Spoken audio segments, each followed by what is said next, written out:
morning, everybody. So yeah, it's been a while, a couple of weeks since we were last at the boat. So I'm just literally feeding all my animals at home, then I'm gonna head off down there and see where we're at. So I think today I'm gonna be picking up in the back end of the boat. I got most of the bedroom stripped out last time I was there. We also have done some skip runs, got rid of a lot of the rubbish that was lingering, hanging about.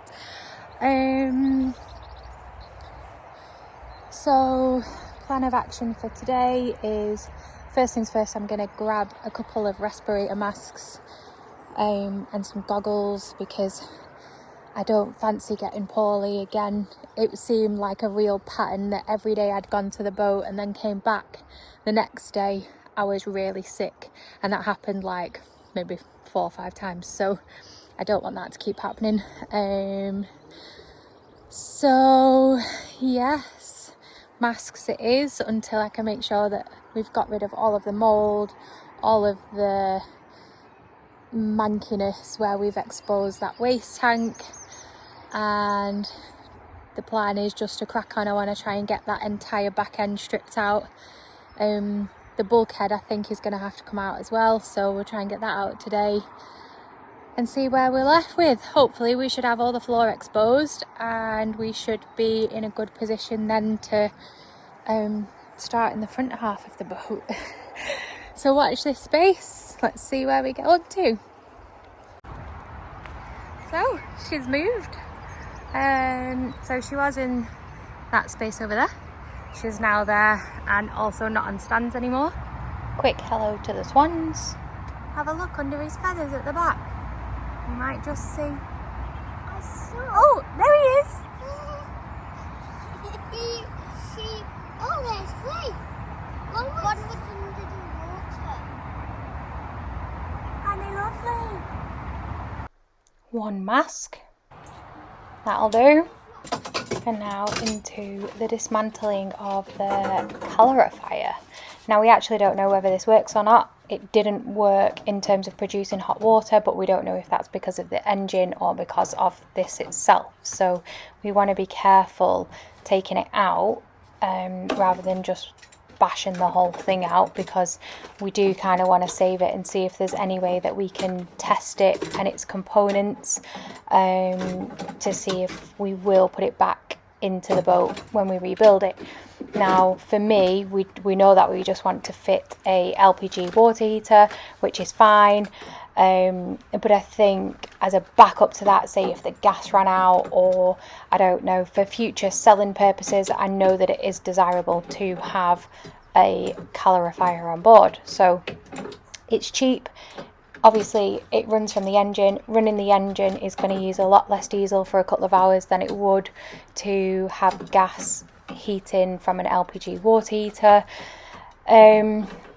So yeah, so we may see if we can test it. If you know if we can test it, or anyone can help us with how we can test it, I'm all ears. Please leave us a little note in the comments. So yeah, I think I'm not adverse to putting this back in. I probably wouldn't put it under the bed though. I would probably put it in the engine room.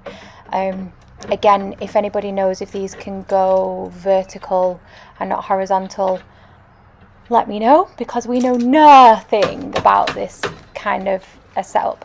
Got water in mine. It needs to come out, doesn't it? We'll just have to suck it up. And also, whilst I think about that, actually, if you do know, if we decided not to put this back in, how do we go about kind of fastening up, closing up the loop, so to speak, on the engine? Because obviously if you imagine, the hot water comes out of the engine, round through this calorifier, through the circuit, and then it goes back into the engine and round through the cooling system. So if you know how we can sort that, if we choose not to put it back in, I'm all ears. Now that the calorifier is out of the way, time to get stripping all of this cladding. And again, revealing more of that nasty, itchy fiberglass insulation Honestly, I'll be so glad when we get to the end of that stuff, because it is awful. The second you disturb it, all the fibres go up into the air, then they're down your back and they're in your hair, and ugh. It's honestly the worst invention ever in the world. Safe to say we will not be retaining any of it or putting anything like that back in when we redo the insulation. So just going to crack on now, strip this, get it off, see what we're left with. And there you have it. Some progress has been made. Finally feel like we're moving forward. So all of that wall is down. On the left hand side there as well, all of that wall is down. We have managed to get some of the ceiling down. Yep, so that's where the batteries are sitting for now, and all of this junk up here now needs to be moved, so we'll lift that off the boat next to make some space for more demolition.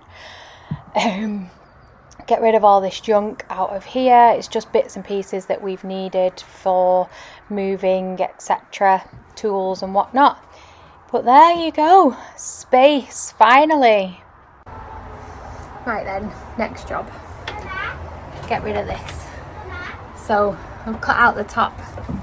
As you can see, I just want to be careful of the pipes here that run along the bottom there for the engine. So I'm just going to chop it across straight there, get the main section out, and then see what we're working with.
There we go.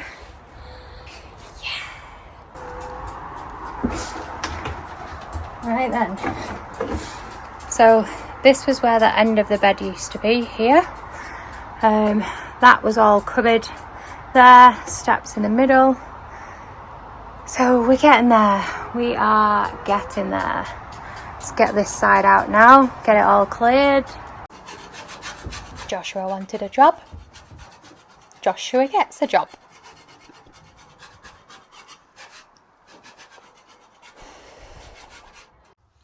Okay, so now we've lifted up the floor, I have now found this.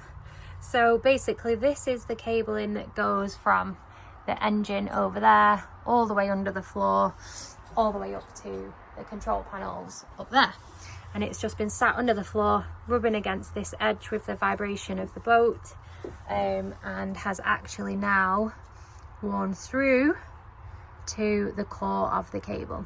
You can see that there on a couple of the cables. So yeah, they are definitely now going to need replacing.